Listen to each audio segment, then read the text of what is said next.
It'll come about right here.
It's June 5th, 2026, and the Union Pacific Big Boy number 4014 is traveling through northern Indiana.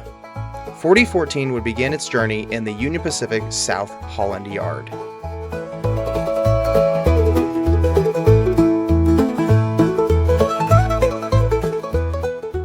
The train would move north and interchange on the Indiana Belt Railroad.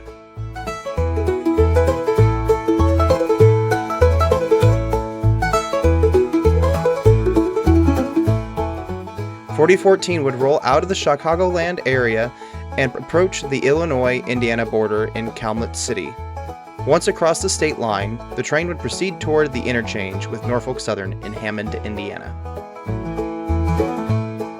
The Big Boy would have to wait for 3 freight trains to clear the Norfolk Southern tracks, 2 westbounds and 1 eastbound.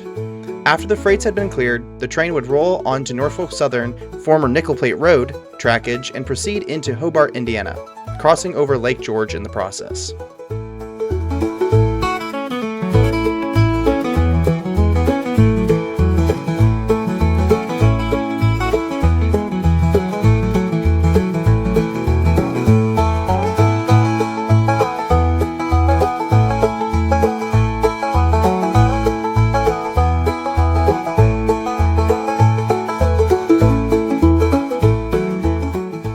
We would first catch the train at this crossing in Wheeler.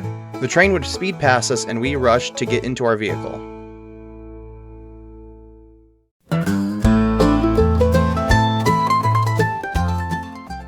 .4014 would cruise at a slow, steady speed through Valparaiso, but our vehicle was slowed by the heavy traffic in Valpo.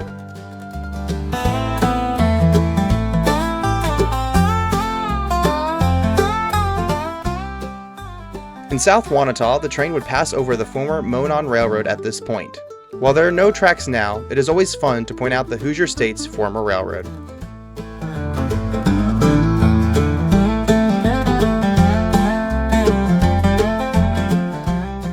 We just missed the Big Boy crossing over 700 West, but a friend of ours was waiting at the crossing and sent us his coverage.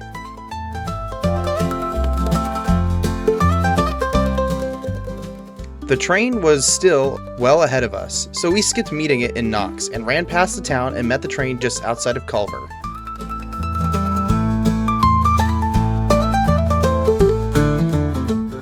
We caught up with the train again before it ran into Argos. The train slowed down to prepare for its service stop, so we didn't have to try hard to catch up.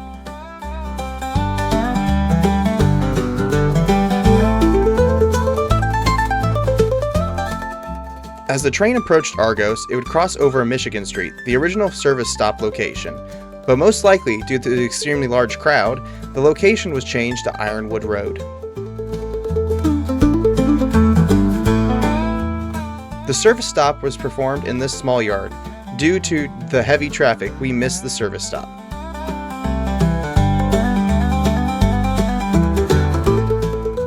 We proceeded a little east of Argos and got stuck in a traffic line caused by a car parked in the middle of the road.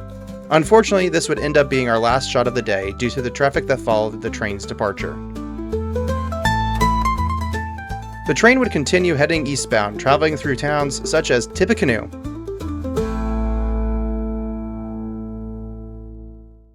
Mentone,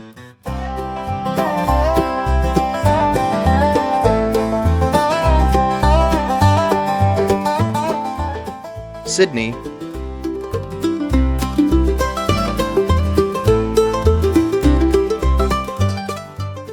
South Whitley,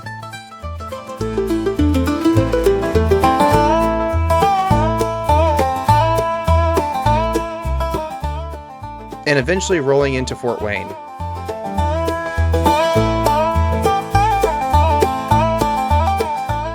The train would take the elevated tracks and finally roll into the Norfolk Southern Yard right outside of New Haven. The train would stay the night in New Haven before heading through Ohio the next day.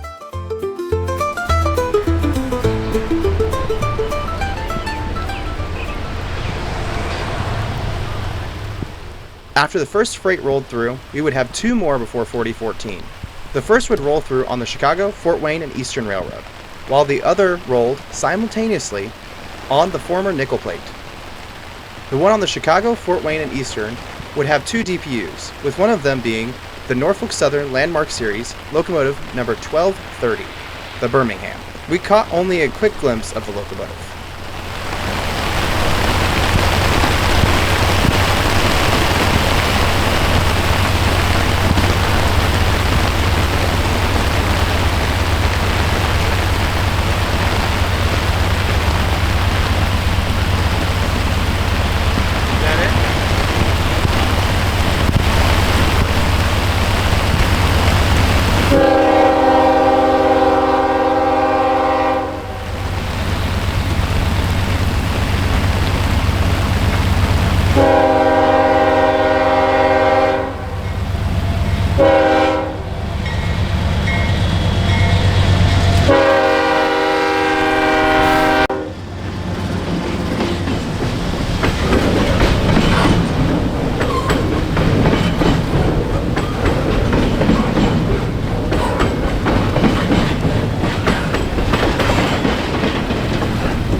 The deep whistle could be heard from quite a way down the line. We knew that the big boy was on its way. The 4014 would lead the charge with the golden bald eagle, signage, decals, and white walls on the locomotive. The Norfolk Southern American 250 locomotive number 1776, the Bell, and the Union Pacific America 250 locomotive, also number 1776, would be between the auxiliary tenders and the Union Pacific Heritage Fleet, Norfolk Southern executive cars, and the Marco Polo. The males are brightly colored. Turkey ice cream?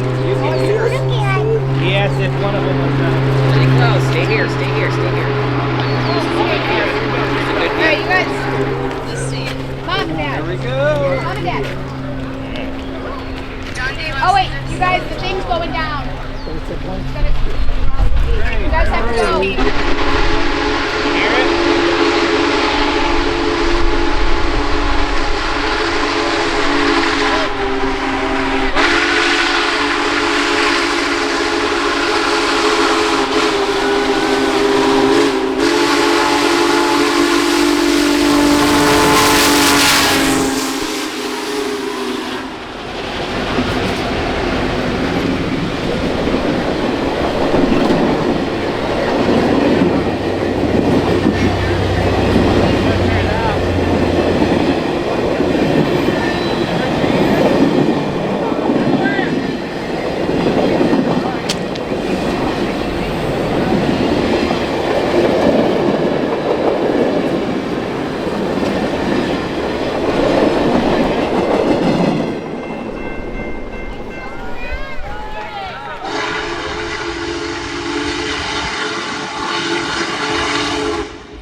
SIDETRACK Productions hopes you've enjoyed our program, Big Boy 4014 Visits Indiana.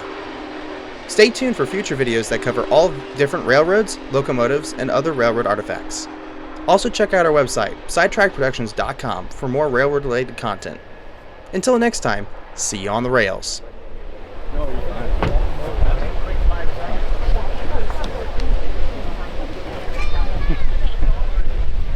Oh, that goes by.